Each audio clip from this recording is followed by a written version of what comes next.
Começando nossa primeira página, vamos falar sobre a entrevista de Joelma ao Fantástico, que está rendendo bastante nos comentários nessa segunda-feira, aliás, desde ontem à noite mesmo, até essa segunda-feira. Joelma não disse nada do que já não teria dito antes em várias entrevistas, inclusive a mais recente, que é a revista Marie Claire, que a gente esqueceu de ter aqui para mostrar para vocês. Mas uma coisa é importante nisso tudo, porque eu acho que são assuntos que devem ser falados sempre. Não importa se eles são repetitivos ou não, quando se trata de agressão contra as mulheres, de violência contra as mulheres, não é? Então, apesar de realmente não ter nada novo no que ela falou, que ela foi criada no meio de violência, porque ela via a mãe, né, dobrada sobre uma máquina de costura, trabalhando até de madrugada, de manhã, e com a cara toda inchada de tanto que apanhava do pai, a gente vê como isso pode passar de geração para geração. Então, a função, principalmente, né, dos veículos de comunicação também, não só principalmente, mas também eu acho que é uma coisa de todos os setores, de todas as áreas, inclusive e principalmente da gente dentro de casa, é tentar desfazer esse tipo de coisa e tirando essa mentalidade, esse ranço, esse instinto de agressividade contra a mulher, não é? O achar que pode, que é sua propriedade, acha que merece, porque não é legal, porque é isso, que é aquilo, é tudo um absurdo, absurdo. Mas a vantagem da força física masculina sobre a nossa de mulher, a gente não tem essa força física, eu acho que a gente tem mais a força emocional, espiritual, até psicológica, mas a física a gente não tem.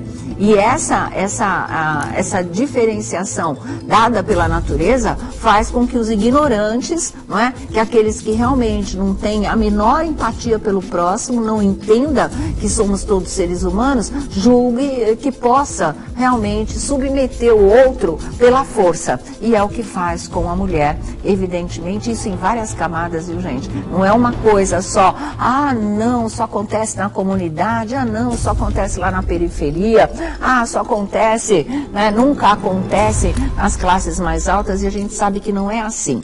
Então o discurso da Joelma é muito válido. Eu estava comentando isso, aí o pessoal começou a falar, mas na sexta-feira você falou para ela parar de falar. Não falei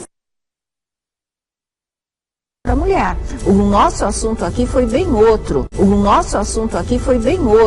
Né? Foi o desabafo do Chimbinha, em relação a que ele não aguenta mais, eles já se separaram, ele quer viver a vida dele em paz. E ela fica sempre o metendo no meio das entrevistas. Né? Por quê? Porque ele teria sido um marido violento, sim, em função do alcoolismo. Mas eu acho que se ela deixa o Chimbinha em paz, né? Ele já foi citado bastante como exemplo, e ela continua a falar da experiência dela com a violência, é uma outra história completamente diferente. Né? A história de ex-mulher com ele, que não esquece o ex-marido, que fica, né, colocando em tudo quanto é coisa, mesmo quando o assunto não é esse, pega uma ponta lá, traz de volta para a discussão, isso é um absurdo. Isso chega. Se as coisas já foram resolvidas, se o marido não troca, abandona o marido, se separa, porque a lei está aí exatamente para isso. Esse foi o nosso ponto. Então, não queria mais o Chimbinha, se separou do Chimbinha, o Chimbinha não estava mais afim da Joelma, tudo de acordo com a lei, então acabou. Então foram histórias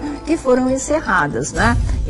O lance da sexta-feira. O lance da segunda é justamente de uma mulher falar sobre a sua experiência em relação a isso, na maior emissora do país, uma das maiores do mundo, porque a gente precisa continuar botando o dedo na ferida e rasgando, né? Para que realmente, eu acho que foi a própria Marie Claire que trouxe aquela entrevista com a Joelma, que estava falando que só nesse ano aqui de 2018 até outubro passado, né, foram mais de 600 ou 800 mulheres assassinadas. pessoas. Então a coisa é muito grave, é muito séria. Então quando o Fantástico faz esse tipo de coisa, ou qualquer outro programa faz esse tipo de coisa, isso é uma prestação de serviço. Isso não é marcação, isso não é perseguição, isso não é uma parte de fofoca, não é nada não. Isso é um serviço social, comportamental, de salvar vidas mesmo, de salvar as mulheres que são as maiores vítimas. E a gente vive num país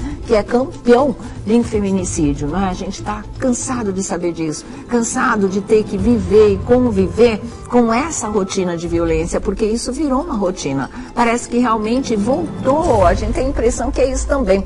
Parece que recrudesceu novamente essa história de espancamento, né, de bater na mulher assim. A gente viu no reality show, a gente viu na Fazenda o Kaique falando que podia chutar assim, que se a Nádia, aquela cobra, não tivesse saído, se ela voltasse ele ia chutar. E seria um direito dele. Era, vocês não querem direitos iguais? Olha como tem homem que nivela por baixo essa história, que distorce para poder justificar uma agressão. Então, se a gente vê isso de um reality show, imagino que não se passa nas casas das pessoas. E você, muitas vezes, como mulher, não é, também não tem bola de cristal para adivinhar o que pode ser o futuro com esse homem com quem você vai dividir uma vida, por exemplo. Ou pelo menos vai ficar um tempo, a gente nunca sabe o que pode acontecer. Existem sinais, e isso os psicólogos também já estão se encarregando de divulgar bastante, e juntar tudo isso e fazer com que esse tipo de coisa, quem sabe um dia e que não demore, seja de fato eliminado da face da terra. Esse tipo de distinção que vai da agressão física, que vai do espancamento dentro ou fora de casa, até uma distinção salarial aviltante, não é? Porque você faz a mesma função, você pode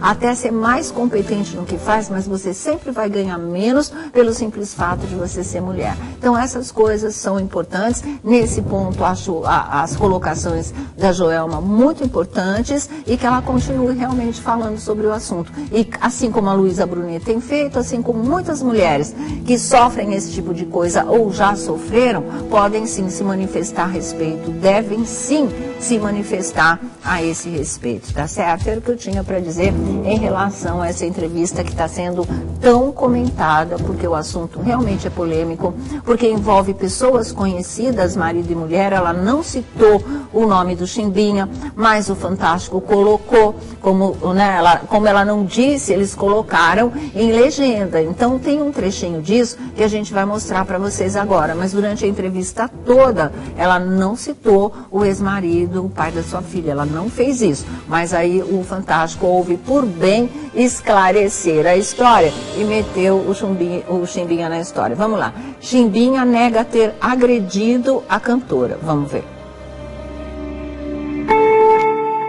Separou o Chimbinha. Entrou com um pedido de medida protetiva pela Lei Maria da Penha. Chimbinha nega ter agredido a cantora. E eu estou viva, né, porque um cantor que trabalhava junto comigo me tirou da mão da pessoa na hora, né? Porque não era nem para eu estar viva hoje. Então tá aí, esse foi o trecho que o programa deu mais destaque realmente, e tá aí, porque se ela sobreviveu, e graças a Deus sobreviveu, muitas outras não.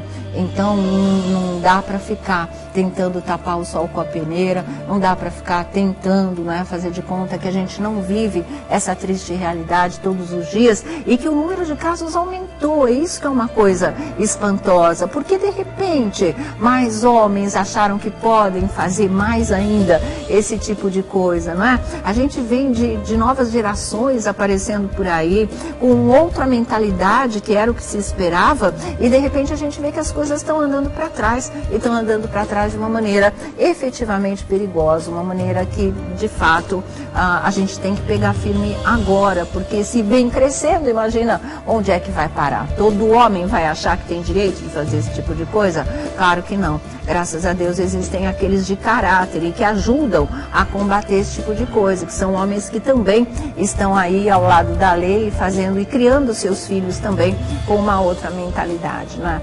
É isso, gente.